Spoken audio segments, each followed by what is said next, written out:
so far all the information has been very useful. Now, the other thing I wanted to find out is that, let's say somebody has got their permit, but along the line they've decided that they want to make significant changes to the design of the building. What happens in that scenario? Yeah, that's what we call maybe you are doing what we call alteration.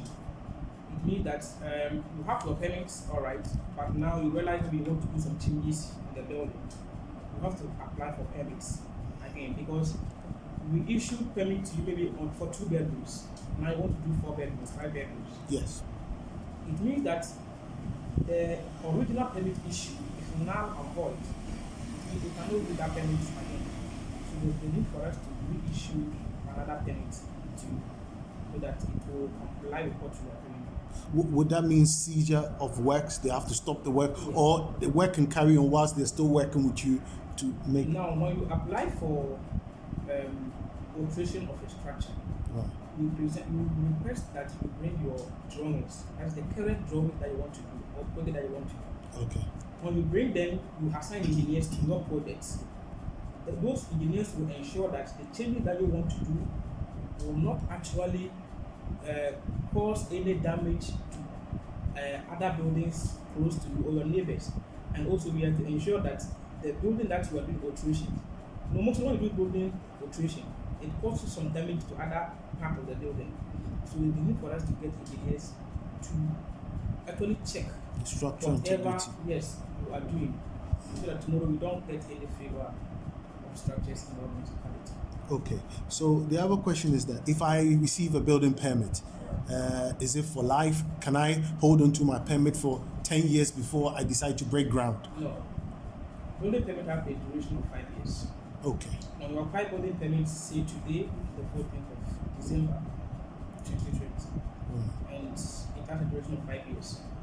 After 5 years, if you are unable to finish the building, you apply what you call renewal. That means you have to renew your permit for you. That one will actually didn't cost too much, because you have a permit and you are not able to do in the stipulated time of 5 years. So in that case, you have to apply for renewal. For a renewal of your permit. of your current like permit. you having a license and your license is expired, so just go to TBLA and renew. Okay. The same process when it comes out.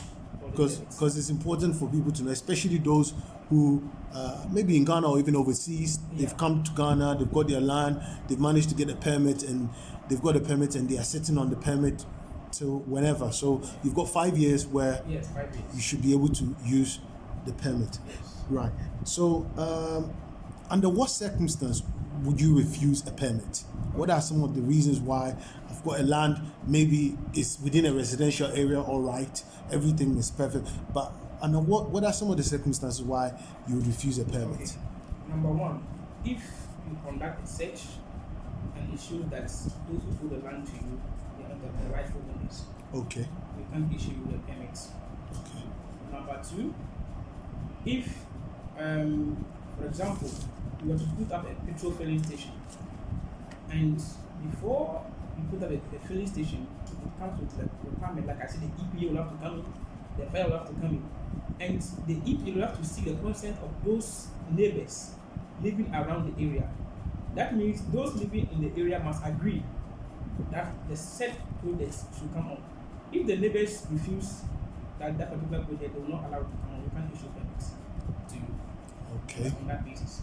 And also, when you bring your site plan to the assembly, conduct a search, and the search shows that your land is in the road.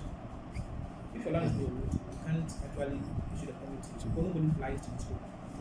Yes. So on the basis of some of these things, the assembly can refuse you a permit. And even when, let me say, you act on bad faith. Acting on bad faith means that you bring your document to the assembly, we issue permit to you, but you realize that the document that you brought was fraud. Okay. When the document, if you present fraudulent documents, and if the assembly investigates and realize that the document you present to the assembly is a fraudulent act, we revoke your permit. Okay. That means acted on bad faith. Okay. Yes. Okay. I mean, these are very in-depth information that we're receiving here. The other thing that I wanted to also find out is that what happens with the payment. Somebody has come to you, you've checked everything, now you provide them with a cost. Is it an outright payment before I can go on the ground to break ground and start doing something? Maybe I've come to Ghana for maybe 2 months, I've come to see you, I've submitted my documents, everything is intact, you've given me a cost of, let's say 10,000 Ghana cedis, but I'm on a tight budget. Can I pay like half of that and be granted a receipt or something for me to start work at least, to know that I can do something before I fly back overseas? Or even if I'm in Ghana, I want to do something a bit. Okay, What happens to that arrangement? In the Ga East Municipal Assembly, things have been made simple.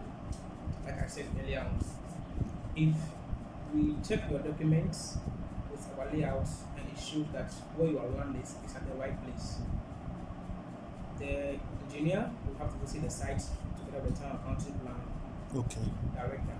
When they visit the site and the ground situation, everything is okay, you are allowed to pay the fee. That's the building permit fee. Now give you the cost and you are able to pay, you are allowed to start work. Because like you are saying, most of them, because of time, they are not going to stay longer. So when you do the search and everything shows that where your land is okay, the Ga East Municipal Assembly permits that you pay the fee, with the receipts to start the work, while documentation goes on in the office. So you don't have to wait for the final permit to be issued before you start work in the municipality. No. Okay. Once the checks are done and everything is okay, you are good to go and start work. I was also asking about the fee, that if I haven't paid the full amount and I'm paying half of the amount, am I permitted to start work, or it has to be payment in full? Yeah, the Ga East Municipal Assembly requirement, minimum payment to be 70%. Okay, right. If nothing at all, you have to pay 70% of the amount before you be allowed to start it. Because they will have to assign engineers to your project, even in your absence.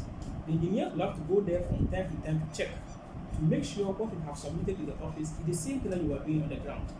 Because there are instances people present drawings and they go and do different things.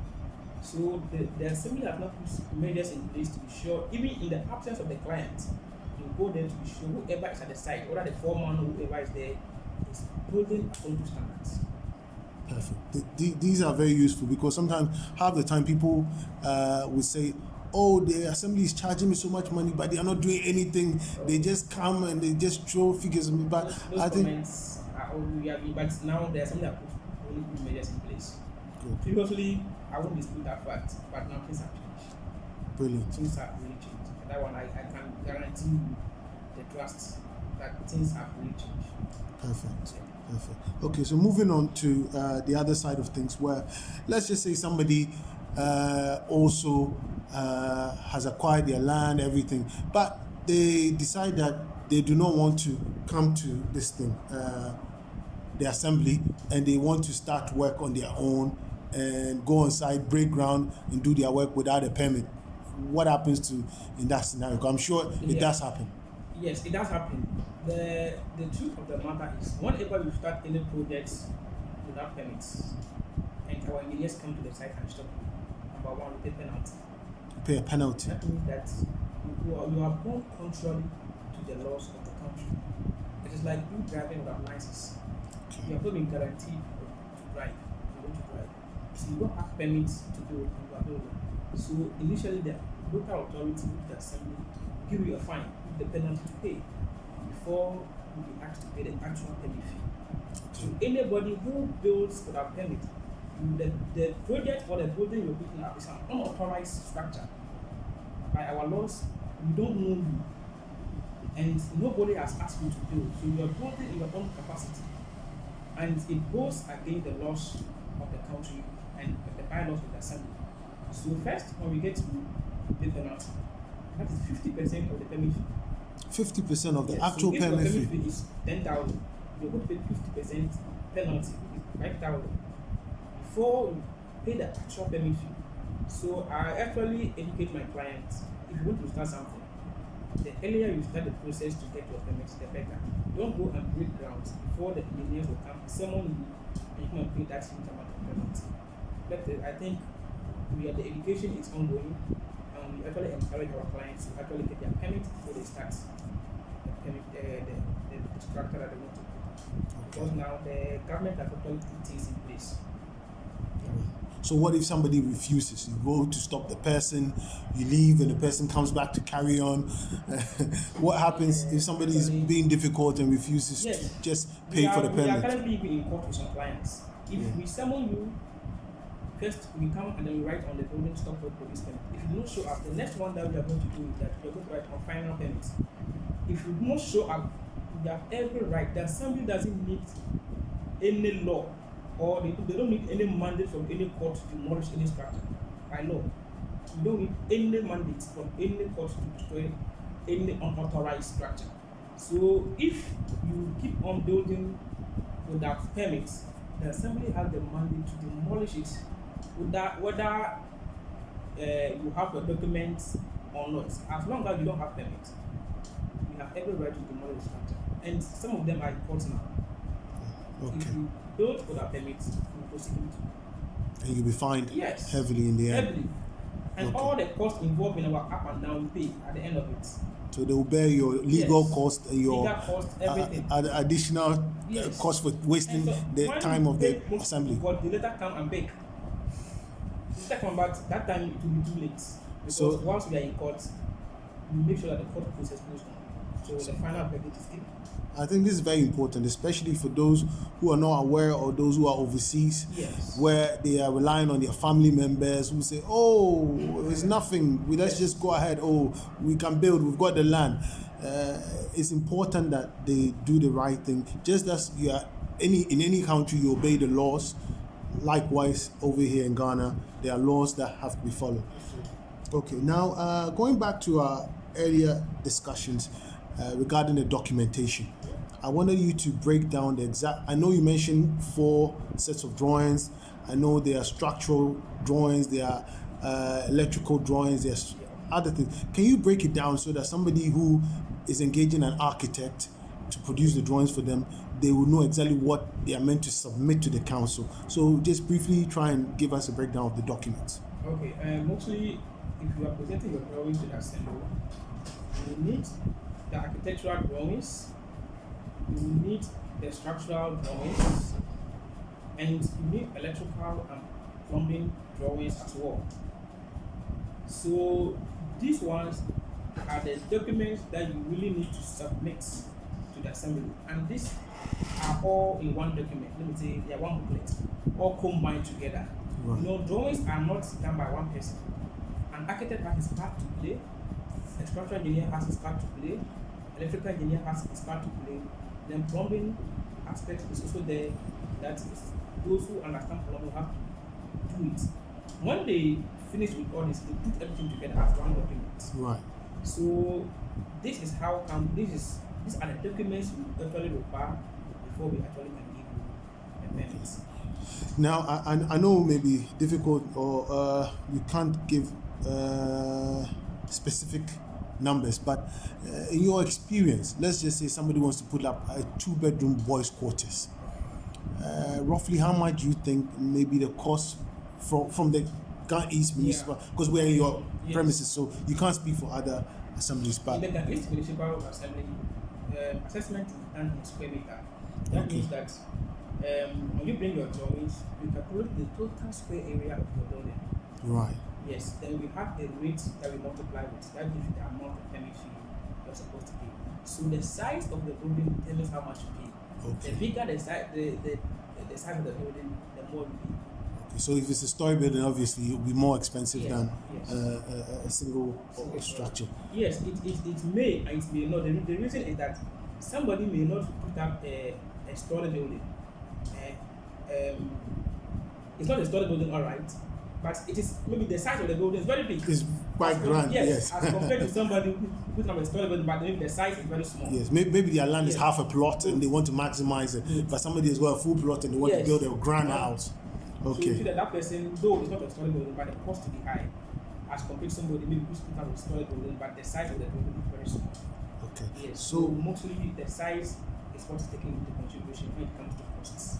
okay. So can we ask what are some of the townships or the areas that falls under the Ga East Municipal Assembly? Maybe somebody's watching the footage and they have a land that falls within your area and they want to reach out for you to advise them or assist them. What are the areas?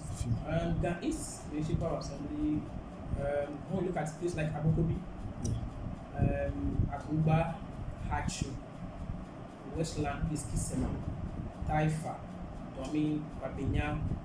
We have Ashoman Estates, we have Ashoman Pure Water, we have Adenkrebi, we have part of Gaiman, and a place called Pongo. All these areas fall under Ga East Municipal Assembly. Do you go Achimota, part of Achimota also falls. It means Atomic is yes, also. Atomic is also part of Ga East Municipal Assembly. Okay. So what if somebody hasn't got their land within this area, but they want to acquire permit elsewhere? Are you able to assist them, reach out to the other assemblies and help them put together the documentation and the paperwork? Yes. Most of the engineers in the other assembly, they are all my mates. Right. Or they are all my colleagues. Right. So if somebody needs a permit, and assuming I'm not able to go myself to maybe assist the person, I just call that this person is coming, just assist the person for me. But if the person wants me to go and actually maybe do documentations for the person, You can do I that. do it for people. Mostly those who are outside. Mostly those who are, because most of them don't have time. Yes. So they can leave everything with me. I just do all the missing documentations and their payment will be ready. Some of them we send it to them when they are even outside. Great. So you can DHL it to them so they have the original and the copies are left behind for the builder or the foreman to use to work. I think that today's discussion has been very helpful, and I'd say that we appreciate the time that you've dedicated to us. We know it's working time, so you've had to take some time off to speak to us. We're truly grateful. I'm sure there will be some comments or some questions as well that may come across. We will share those questions, and I believe it's okay for us to put your number across to anybody that wants to reach out to you directly. No problem. I'm home every time, anytime ready to assist. Thank you very much.